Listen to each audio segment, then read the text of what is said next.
Hello everyone, my name is Dan Qualiana, Head of Developer Relations at Zebra Technologies. Thank you very much for joining our February DevTalk. We have a great session today from Darren Campbell, a software architect on Zebra's mobile computing team. He's going to be talking about enterprise considerations with Android M and N, and I think you're going to get a lot out of this session. Before we dive in, I wanted to do just a couple announcements. First, as we say every week, this is a regular series that we have. You can find all the recordings of past Dev Talks at developer.zebra.com in the community section. We also have the recordings posted on Zebra's channel on YouTube.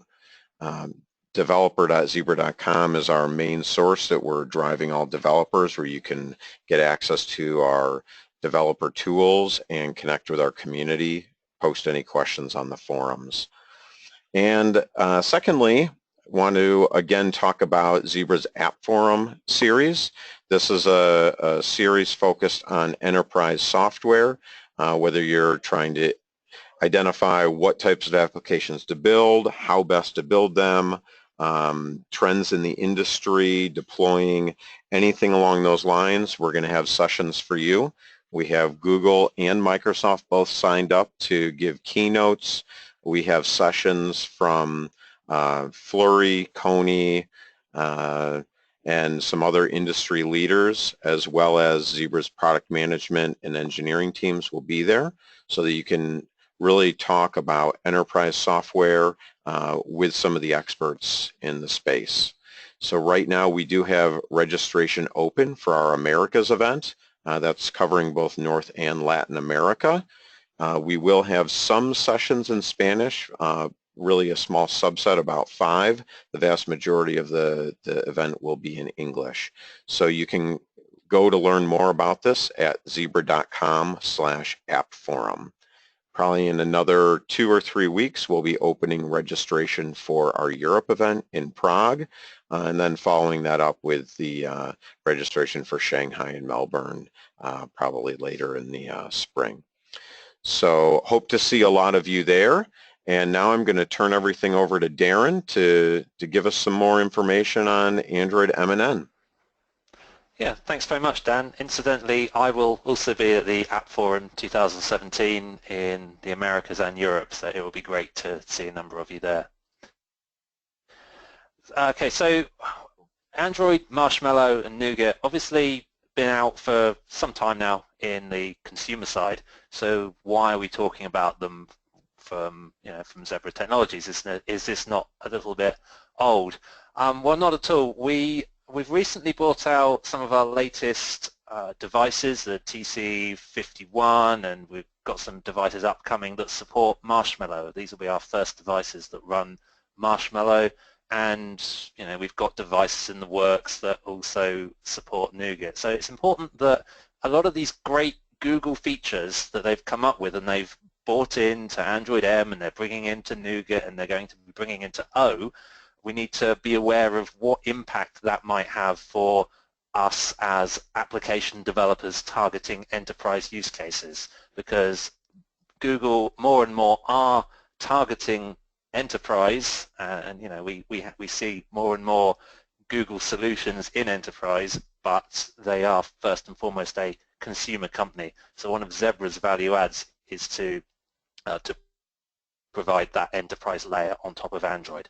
So just quickly then, the agenda, going to be going through some of the big key introductions in Android M, not necessarily explaining what they are. I'm going to assume that everyone on the phone knows what dynamic runtime permissions are, but just looking into what they mean for enterprise. Going to try and give a few demos of things which I don't see demoed out there on YouTube already. So how do you use MX? What can MX offer you to lock down some of these features? And also Enterprise Android, formerly Android for Work. There's so many demos out there of how to provision a device, but I see very few demos of the features in action, so hopefully I'll be able to show you a few of these on this call.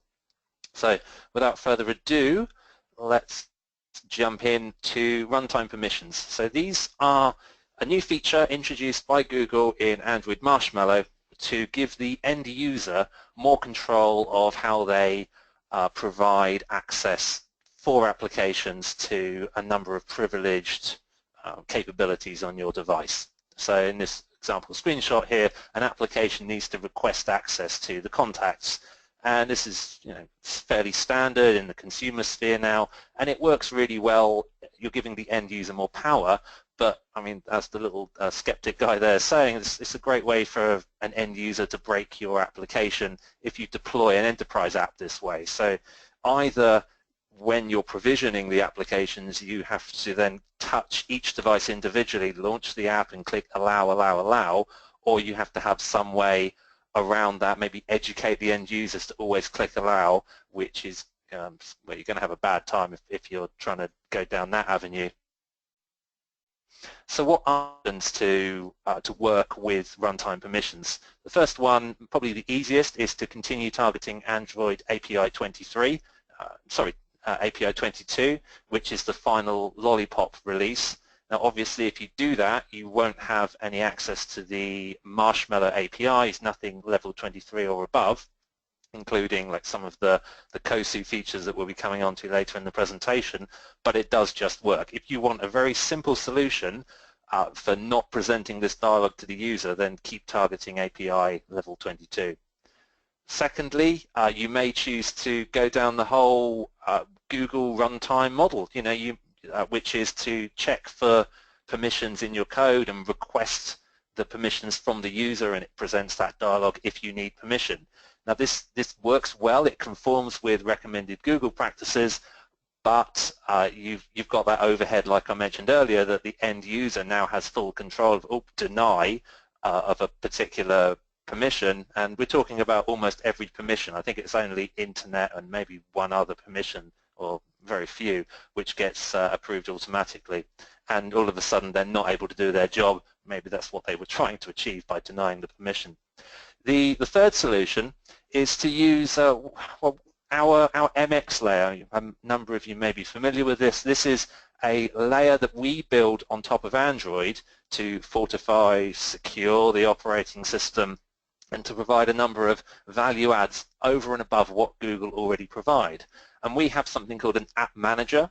This enables you to install applications, and you can run that via Stage Now when you're staging the app, or EMDK if you're installing the app programmatically from another app. And the advantage here is that permissions are automatically granted, but the downside is, if you think when you're developing your app, you're very, very frequently redeploying your app to the device. Maybe you've rebooted the device, wiped the device. You don't want to have to go through EMDK or MX every time just to redeploy your app. So what I personally would recommend to get around runtime permissions is a combination of 2 and 3. So in development, you as a developer are clicking allow to these permissions that are being requested by your app, but when it comes to deploying, you would use MX, App Manager, and make sure that the permission dialogues are never presented to your user. Permissions are automatically granted by MX. I did put a note at the bottom of this slide. More and more, certainly, I'm sure as we get towards the end of this year, 2017, more companies will be using Google's managed services to control devices. So we'll have more EMMs complying with Google's model, and that model of application deployment allows you to specify whether or not you show this dialog to the user. So you can automatically choose to install apps and accept all permissions through the DPC for a managed device if that's a way that you're managing your devices. So that's all for runtime permissions. Doze Mode, I'm sure a lot of you out there are very familiar with this image. It seems to be the one image that was taken by every single blog post when Marshmallow was released to try and explain what Doze Mode was, and then again we saw it when Android Nougat was released to explain the differences between Android M and N. For those that aren't aware, there's 2 modes that were introduced in Marshmallow. We've got Doze Mode, which applies to the whole device, and App Standby, which applies to an individual application. And in Doze Mode or App Standby will become in effect when the screen is off, the device is stationary in Marshmallow, and the device is on battery. And at that point, the device will determine I'm going to enter Doze Mode. Now, in Doze Mode, an application does not have any access to the network. If they try and hold a wake lock, so to prevent the device going to sleep, that will fail. And they're also not able to set an exact alarm. So I can't have 5 applications all setting an alarm at some prime interval. It would have to, the underlying system would say, oh, you've requested an interval of 7 seconds, but I'm going to trigger every alarm at 9 seconds and wake all these apps up. So they can do everything in this very small maintenance window. This is great. You know, as someone that's owned an Android phone ever since Gingerbread, I can say this has greatly improved the battery life. However, you know, it might not be great for you as an application developer for enterprise. You might care more for I always have access to the network, or you know, I want my full API set that I previously had. The advice I would give here is to try and work with Google as much as possible, work with this new feature. It's not going away. We've seen it enhanced in N, and we've seen Google touting it recently as well. It's not something that you want to work around if you can possibly avoid it. But we have seen a number of scenarios where this has impacted our developers. So in particular, we have both GMS and non-GMS devices, so it's Google Managed Services. So on a non-GMS device, we also call it an AOSP device, an Android open source project. We have cloud messaging only on the GMS devices. So customers that want to have push messaging on non-GMS devices, they're a little bit stuck because they don't have Google Cloud Messaging, recently rebranded Firebase Cloud Messaging. So they have to use a third-party application to push messages to those devices. Now, if you think of the use case here, it's a push message. You want it to arrive, near enough immediately, but oh no, my device doesn't necessarily have network access in Doze Mode, so how do I do that? There is a way to whitelist your application. But whitelisting doesn't give your app full control.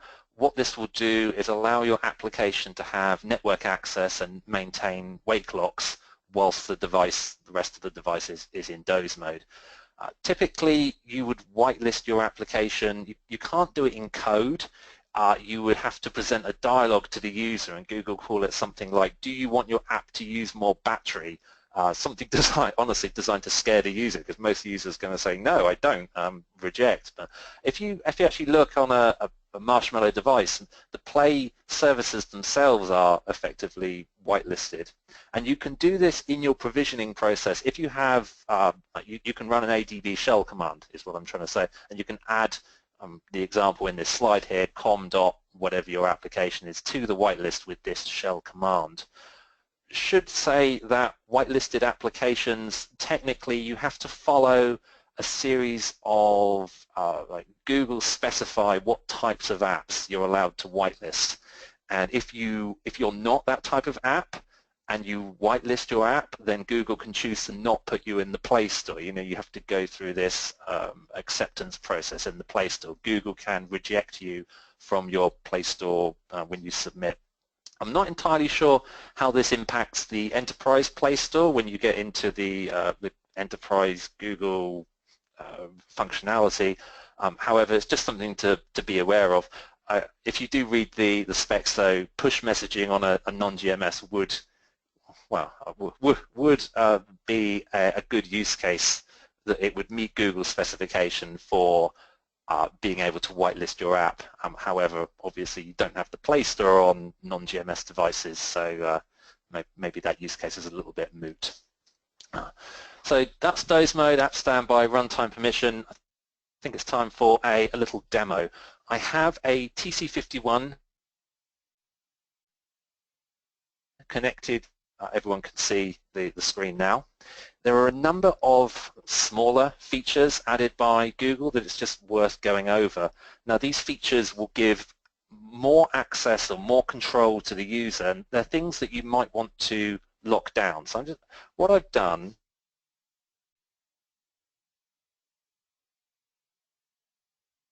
I've the MX layer that I was discussing before. You define a profile, and there's a number of service providers that you can configure in XML within your app. And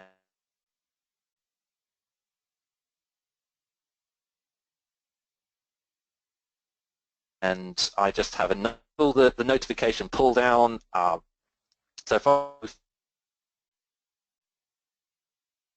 two fingers, and I have all of these, as a user, I can now disable the wireless, disable the Bluetooth, control the screen brightness. So all these feature settings from this menu here by clicking.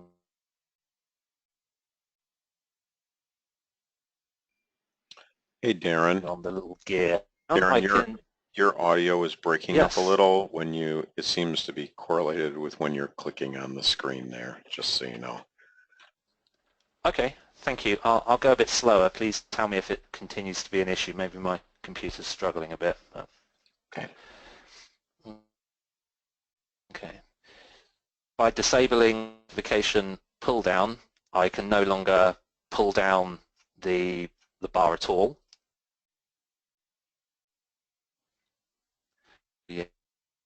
Enable that. Might not want to disable the pull down completely, want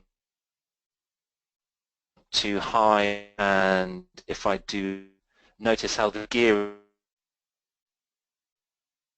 is no longer here. Launch into the full settings mode from this pull down.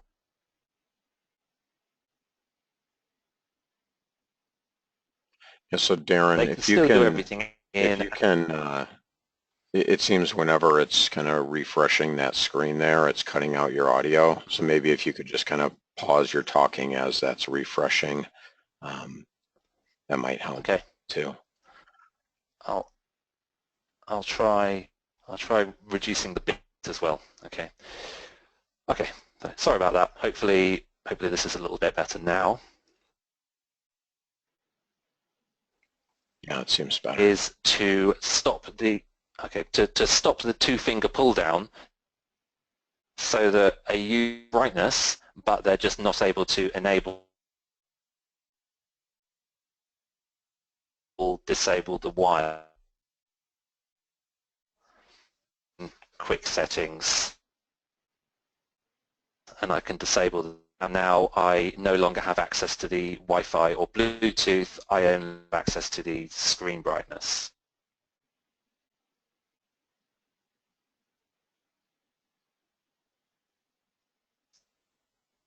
Number of changes made. Oh, sorry. Yes, I did System UI Tuner. There's a new where you can tune various UI settings, and you enter that mode by pressing and holding on the gear icon for about 7 seconds, and that will bring up the system UI and the settings. Obviously, if you hide that gear icon, then the user can't access the system UI settings. So I'll just go through some of the new copy-paste features in Android Marshmallow, an application that's not a web browser. So Darren, just so you know, it's still doing Darren, it's still cutting out your audio as that screen's refreshing. So if you could still just kind of pause as those are refreshing.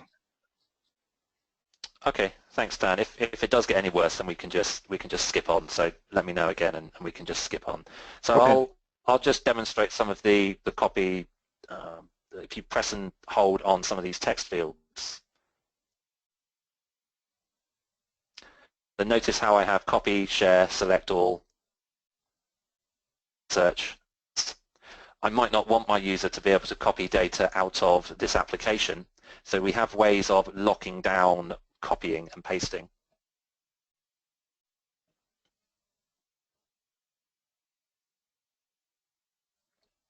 Clipboard.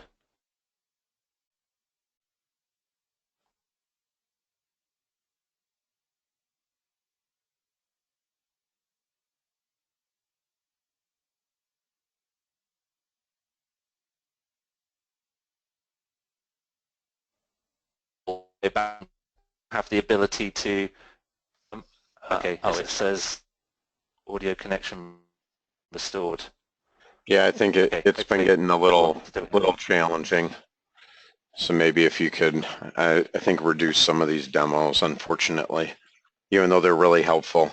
Yes. So can you explain again, so if the users on want to do one of these demos and get access to that, how do they do that again? So you can access any of these MX management features through the EMDK by specifying a profile. There are a number of samples online of how to do that, but this application I was demonstrating, I just put together in GitHub, so anyone can download that application and run it on their device, on their Zebra device. So that's something, when we post the slides, maybe we could get the link to that that demo that you have in GitHub, and we can add it in there. Yeah, absolutely. It's in the comment section of this slide, in fact, that I'm showing on screen. But yes, that is available. It's public, so anyone can download and use it. Great. Okay. Okay, so I'll move on then. Sorry about that. I try and make things exciting with the demo, and I'm punished by the technology. Now the slide's not even advancing. There we go. We've got the slide to advance. So encryption. So one new big feature in Android Marshmallow was the introduction of full disk encryption. So out of the box, a device has full disk encryption enabled. Previously with Lollipop and I believe previous devices, you could enable it as a user, but now Google have mandated that every GMS device needs to have full disk encryption on out of the box. Now, Zebra is a very close Google partner, so we are obviously following that so that we can sell GMS devices, and to keep everything consistent, our AOSP devices will be encrypted out of the box as well. Now, there are a number of overlaps with some of our other technology and certainly some of our MX layer as well that we've been providing. One overlap is in the area of SD card encryption. So Marshmallow includes a new feature that they're calling adoptable storage. Now this is, you can put an SD card, a physical SD card, into the device, and you can run through a wizard, and I've put a little wizard screenshot of the wizard there on the screen. And what that does, it encrypts the physical SD card and erases everything that's on it. And after that, the SD card will appear to the device as just additional primary storage. Now this might be useful if you have an application that needs an awful lot of offline storage. Maybe you're caching some kind of analytics data or using a location database or something like that, and you want to have it appear as a primary, on the primary data store. Some Marshmallow consumer devices don't support adoptable storage, but Zebra do. One downside of this is it's very, well, you have to provision it by touching the device. We don't currently offer any way to provision adopted storage, and obviously you have to pick the device up and physically insert the SD card into it. But if provisioning is something that you want moving forward, then let us know. We're here to listen to what our developers want.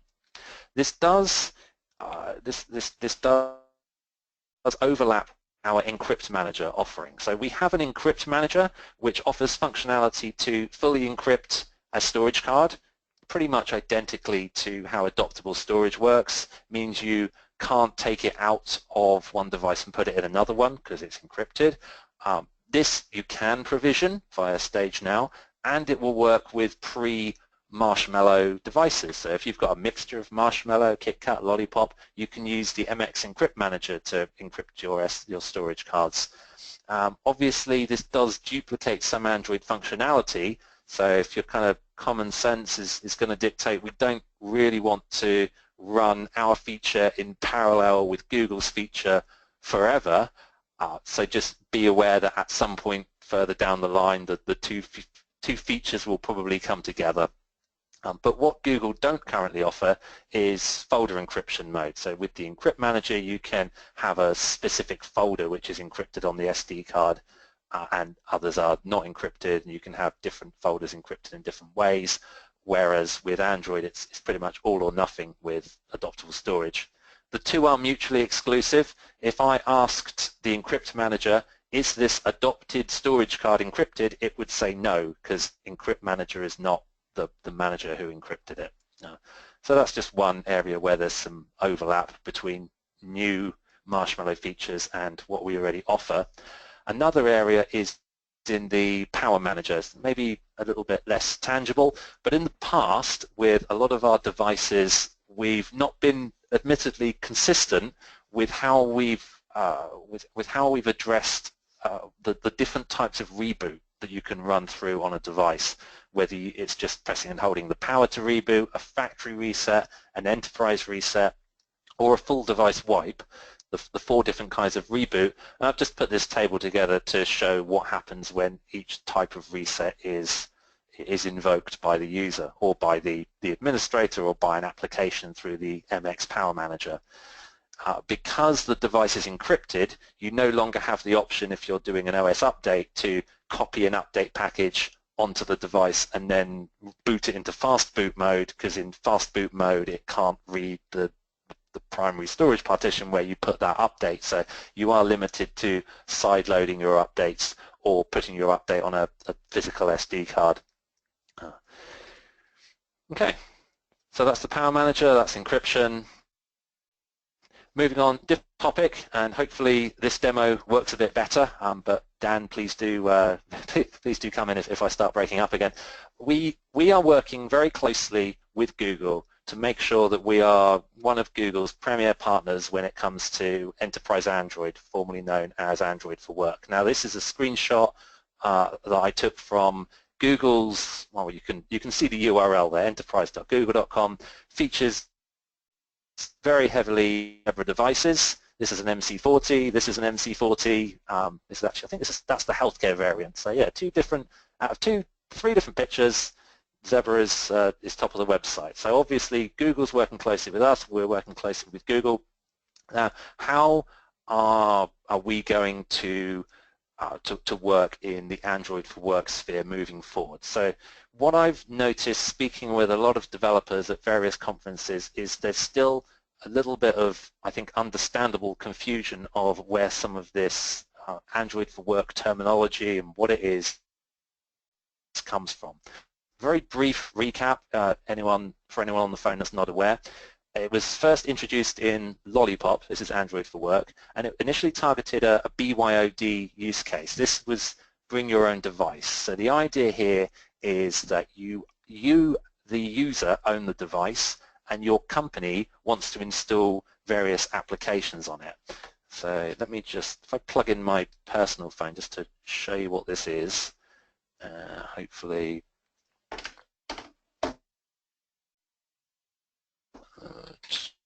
Okay, so Nexus 6P, and I will not talk whilst it's refreshing. So you have this work, and Work has a number of applications within it. These are fully visioned the work profile.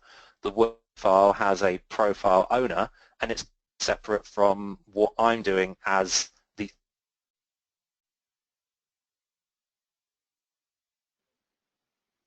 We lost you, Darren. You owner still there? of this. It's breaking up a little bit. Yes. Okay. Okay. Let me take that off. Am I clear again, please, Dan? Yes, you are clear. Yes. Okay. It's very, very frustrating. So thanks for holding with me on the phone. Okay. So BYOD use case, you saw it in my phone there. This is this was the very first Android for Work offering. Then, as time progressed, we had enhancements for what Google called COPE. These were corporate-owned, personally enabled devices. So in this case, the corporation, your employer, would have purchased and they own the device, and you are using it as your personal phone as well. If you choose to do so, you're taking it home, but if you ever quit the company, then your corporation can request the phone back.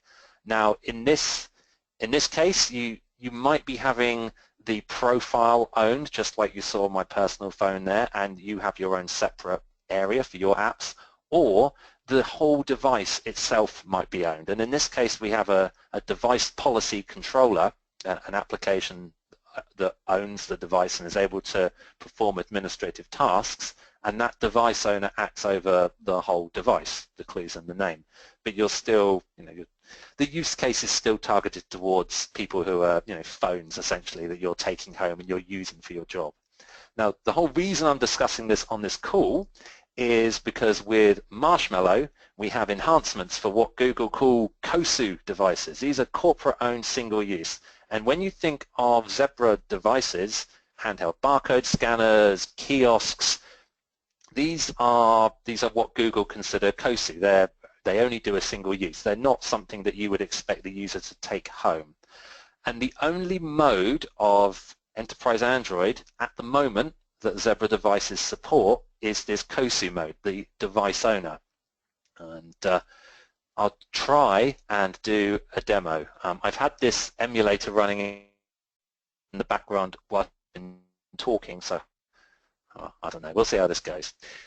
So just to give a little bit of background, this is a Nexus 6 emulator running Marshmallow, and I have configured it to have a device owner DPC. So Google released a test DPC, you can download it and compile it yourself, and that acts as the device policy controller. In reality, if you were deploying an AFW solution, this DPC would be owned by whoever your EMM provider is. The EMM would have written their own DPC. It will be communicating via the EMM's cloud service through Google APIs, and on the device, that's the application which is calling privileged APIs to do things like manage users or set up applications which can and can't run. So I just want to demonstrate a couple of features. The first one is managed configurations. Now, are another name for app restrictions. So originally Google came up with this technology they called app restrictions. And the idea is to identify some items that you want to be managed remotely. So a good example is Chrome, the Chrome start page. What is my start page I want to display when I launch Chrome? Well, I've specified it through my enterprise mobility management software to be zebra.com, because I love Zebra, and then Chrome will pick that up automatically on the device. I as a user can't change that. This example application here, there's a Boolean value. Is this button enabled? At the moment it's disabled here. I can't do anything. This application definition is exposing some set of managed configurations, and those configurations are being picked up by the policy controller on the device. If I go back to so if I manage these app restrictions for that I was just showing, you see that at the moment the value is false. I'll set it to true. So you can imagine you might be doing this on your remote server if your device is managed through Google's Android for Work system. And I might change this message DevTalk and save that. Okay, so now I've saved those restrictions, and intent has been sent in the background in case there was an app running in the foreground. It's the app's responsibility to gate the status of all of its configuration. When it launches, you see it's come to the foreground, the onResume got called, and so it's read in its configuration. It now can say hello, and the message was hello DevTalk as I defined earlier on. So hopefully that gives an idea of what managed configurations are, and also known as app restrictions. I just wanted to demo again. Test DPC is what's it called? Lock screen, not lock screen. There we go. I knew I'd come to it eventually. In fact, it's on my next slide. In Android Lollipop, you had the feature that's called app pinning, and this was very consumer focused. The idea is I want to show my friend. Oh, it says audio has been restored. Hopefully everyone can hear me now. You want to show your friend this great video that you found on YouTube, but you don't want them going through your pictures or looking at all your messages like the best of friends do. So you would pin the app to the screen. I won't demonstrate that because we've seen what happens when I demonstrate things. Now you need your PIN in order to unlock the device and get out of the pinned application, to duplicate words there. It's not really an enterprise mode. It's not really a mode where you're in a shop and you're browsing a kiosk, like you're in a retail store and it's a kiosk showing all of the different shirts or dresses or shoes or whatever it is you're buying. You don't want the user to be able to exit out to the main menu. And so in Marshmallow, they introduced the locked task mode. And you can restrict. I can choose from the app installed on the device from running the location API access to the camera and written, but I just know I can invoke it. Now, if I start lock task mode, I lose the ability to access the home screen. I lose my square over here to choose a different application. And if I get up my command window here, I can try and capture an image with the camera. So if I do ADB shell, okay, so from within the shell, and I hope I'm connected to the emulator, I can try and capture an image. There you go, that's an application. You wouldn't be using this application, this DPC application, it would be some menu application from which you could choose from some subset of other applications to run, and you would launch those via an intent. But if I try and run my personal application, I had this location API exerciser, I get this unknown error 5. I can manage now. If I enable it, then the application, fingers crossed, now runs. But I can't do anything else other than access this application. I can't still get out to the main app. All I can do is get back to my menu app. So hopefully that gives you an idea of what the locked task mode provides as a user, and hope you don't break up too many times whilst presenting that. So that covers pretty much the most interesting features of Android Marshmallow. Now, like I say, we don't have released yet any Android Nougat devices or Nugget devices, but there are a number of new features that are coming in Nougat that it's worth starting to consider now, just how you as a developer, or we as a company, to be honest, are going to work around them. So if I go to the next slide here. So just a number of examples. The big one really in Nougat is multi-window support. So is this something that you want to lock down for your users? Do you want them to be able to run multiple applications at the same time? Particularly on a tablet, maybe that would be a really useful thing to be able to do. If you use this in conjunction with lock task mode, so that you can only have those two tasks running on the device at all.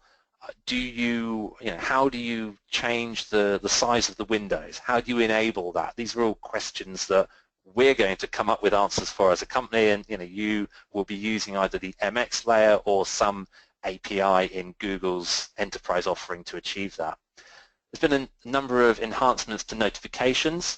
Certainly I've noticed it in my personal life a lot easier, the reply in line feature of things like WhatsApp, where you can just reply immediately to a notification that's been received. In the enterprise use case, you might be sending a notification to say, oh, you need to go and do a job, or to let you know that something has happened. Makes it a lot more efficient for the employee to respond in line rather than have to launch a separate application in order to send you a message back. Doze on the go. Oh, sorry, another point about the notification enhancements. They're all supported, the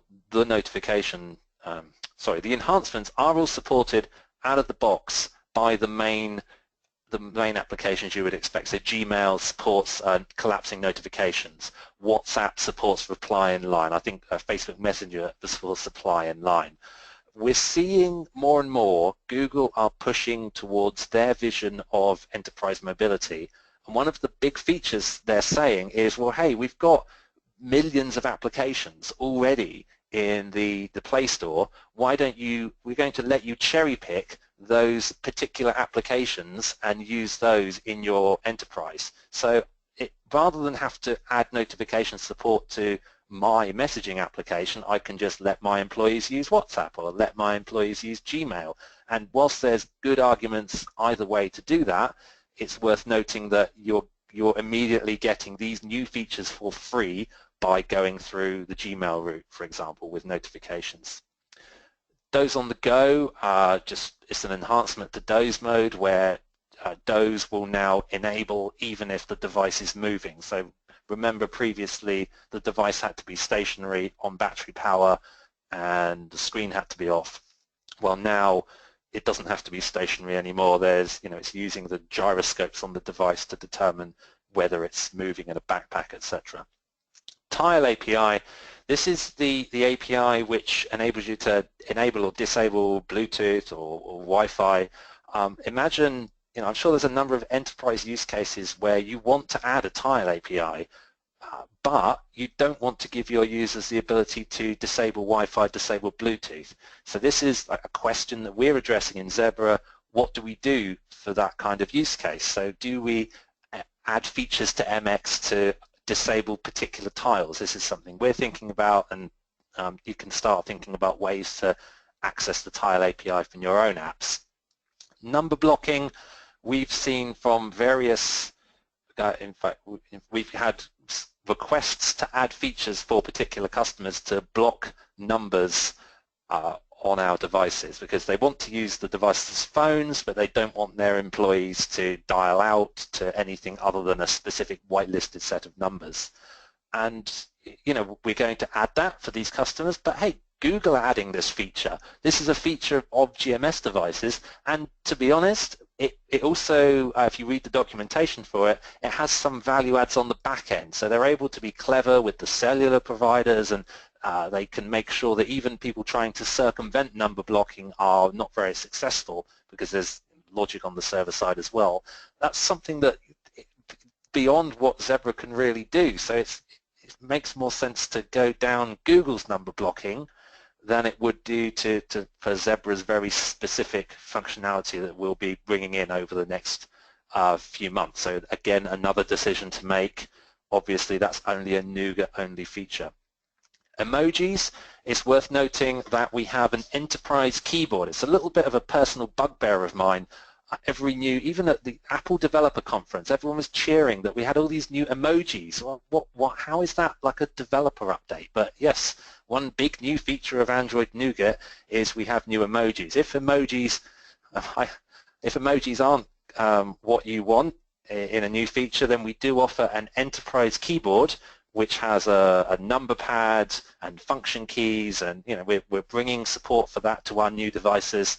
But I did notice when I had a go with it, it also has emoji support, so maybe we're not quite got rid of emojis just yet, but nonetheless, I'm sure it will be configurable in the futures to remove emojis. Web view enhancements are another big one. It's been a confusing story in the past, and it continues to be confusing as we have a product called Enterprise Browser, and this browser relies on the Chrome rendering engine on the device, or it relies on the WebView rendering engine, which is separately updated if it's a GMS device, or it just relies on the WebView that's part of the BSP package of the device if it's an AOSP device. It does get very confusing if you try and iterate all of the different variations of devices that you might have out in the field and the different types of WebView that you have on your device. With NuGet, then the underlying renderer is Chrome, however, on GMS. However, you can specify in the developer options to use like Chrome Beta, or you can go back to the Android WebView. We will support this to the level we need to, particularly for Enterprise Browser, but it's worth noting that the potential is there for an increased array of different browsers out there in the field. Incremental updates to Android Enterprise features, and also there's like attestation API, so you can be sure that the hardware that you're running on hasn't been tampered with, the device hasn't been unlocked, etc. So these are good new features of Android Nougat here.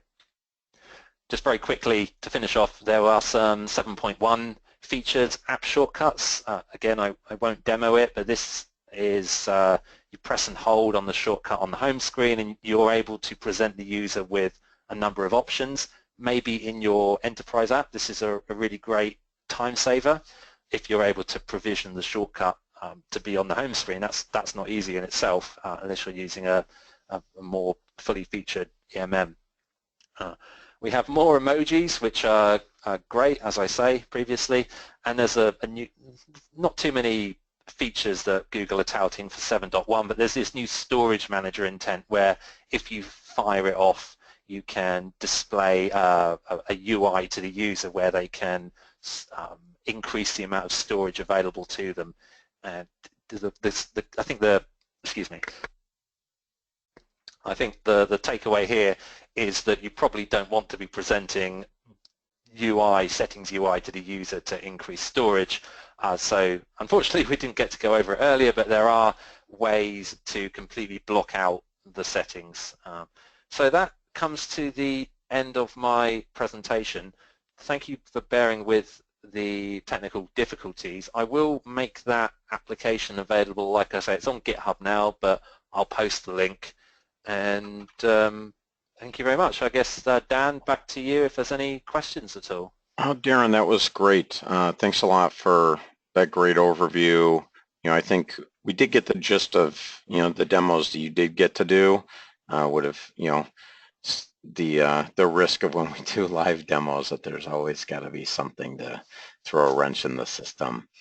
I did have one question that had come in asking if there is a TC device, whether it's TC70, 75, 8000 or whatever, an emulator build in order to test EMDK services management APIs. No, we don't have any emulator builds for any of our devices.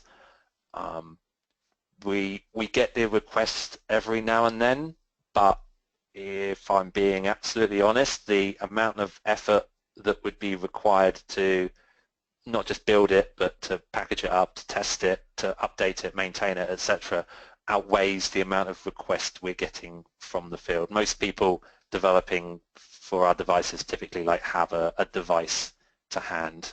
We don't have specific SDKs for specific devices. So if you have an application that works on a TC55 and you're looking to move to a TC8000, then you could probably test your application on the older device. It's just things like form factor that won't work as the same on both devices. Obviously they've got different screen sizes, but just how you interact with the scanner, how you interact with NFC, all of that should work the same across the devices.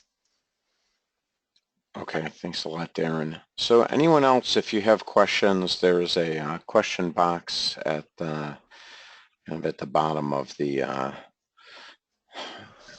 little device pop-up for the window. So please feel free to ask any questions.